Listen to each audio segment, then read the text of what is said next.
Halo teman-teman, jumpa lagi dengan Mister Nyeleneh. Kali ini kita akan ngobrol soal berfilsafat. Tapi tenang, ini bukan filsafat yang bikin pusing atau istilahnya sulit dimengerti. Kita pakai versi sendiri. Yang paling penting kita pahami dulu dasarnya. Apa itu filsafat? Setelah tahu definisi dan sejarahnya, kita coba terapkan cara berpikirnya. Supaya nanti kalau dengar berita atau dapat informasi, kita nggak langsung menghakimi, tapi lebih bijak memahami konteksnya. Yuk mulai! Pertama, definisi filsafat. Secara bahasa, filsafat berasal dari bahasa Yunani, philas, cinta. Sophia, kebijaksanaan. Jadi arti harfiahnya, cinta akan kebijaksanaan. Definisi sederhana. Filsafat adalah cara berpikir secara mendalam, rasional, sistematis, dan menyeluruh untuk mencari jawaban atas pertanyaan mendasar tentang keberadaan, pengetahuan, nilai, dan makna hidup. Analogi mudahnya. Bayangkan kamu melihat sebuah pohon. Orang biasa mungkin hanya bilang, itu pohon, bisa buat tempat berteduh. Tapi orang yang berfilsafat akan bertanya lebih dalam. Mengapa pohon tumbuh? Apa fungsinya di alam semesta? Dari mana asalnya? Apa maknanya bagi kehidupan? Jadi filsafat itu seperti menggali sumur sampai ke dasarnya. Bukan hanya melihat permukaannya saja. Kedua, sejarah singkat filsafat. Filsafat lahir pertama kali di Yunani kuno, sekitar abad ke-6 sebelum Masehi. Sebelumnya, manusia menjawab pertanyaan hidup lewat mitos dan dewa-dewa. Mulai dari filsafat, jawaban dicari lewat akal pikiran dan logika. Seiring waktu, aliran filsafat berkembang dan menyebar ke Eropa, sampai akhirnya berkembang pesat di Jerman pada abad ke-1, 8-19, ketiga, tokoh-tokoh utama. Dari Yunani kuno, Selis, bapak filsafat barat, mengajarkan bahwa asal segala sesuatu adalah air, berani menjelaskan alam lewat akal, bukan mitos.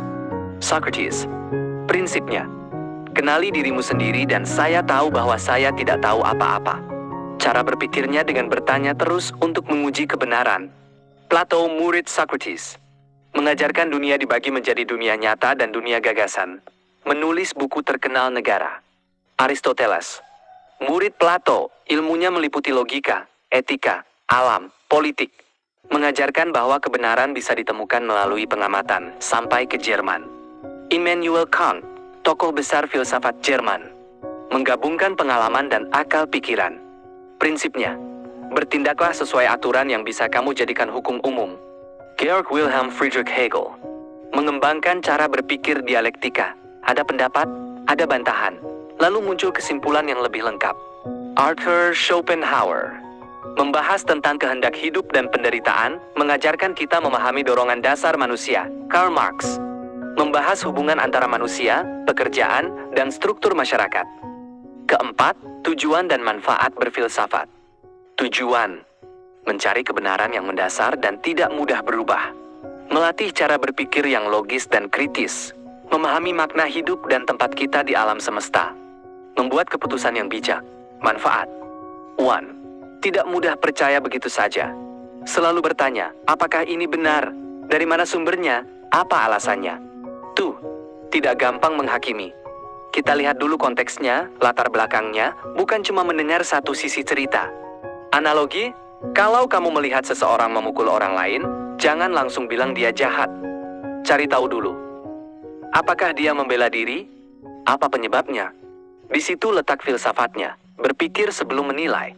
Sri, menyelesaikan masalah lebih tenang, tidak emosional, tapi pakai akal pikiran. 4. Membuka wawasan. Melihat banyak kemungkinan, bukan hanya satu cara pandang. Kelima, cara berfilsafat versi sendiri. Kalau mau berfilsafat sendiri, cukup pakai langkah simpel ini. 1. Terima informasi dengan tenang. 2. Tanya, apa intinya? Kenapa hal ini bisa terjadi? 3. Cari bukti atau konteksnya. 4. Bandingkan dengan pengetahuan yang sudah ada. 5. Ambil kesimpulan yang masuk akal. Intinya, berpikir mendalam. Bukan hanya menerima apa yang terlihat di permukaan. Kesimpulan. Jadi, filsafat itu bukan pelajaran yang sulit, melainkan kebiasaan berpikir.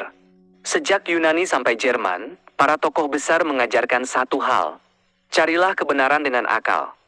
Jangan terburu-buru mengambil keputusan atau menilai orang lain. Kalau kita terapkan ini, hidup kita jadi lebih bijak, lebih sabar, dan gak gampang terprovokasi informasi yang belum jelas kebenarannya. Penutup. Nah, Itu dia penjelasannya dari definisi, sejarah, tokoh, sampai cara kita berfilsafat sendiri. Gimana menurut teman-teman? Coba terapkan cara berpikir ini mulai hari ini ya. Kalau ada pertanyaan atau pendapat, tulis saja di kolom komentar. Jangan lupa like, komen, dan subscribe, supaya nggak ketinggalan konten seru lainnya. Sampai jumpa di video selanjutnya, tetap berpikir jernih ya. Salam nyeleneh.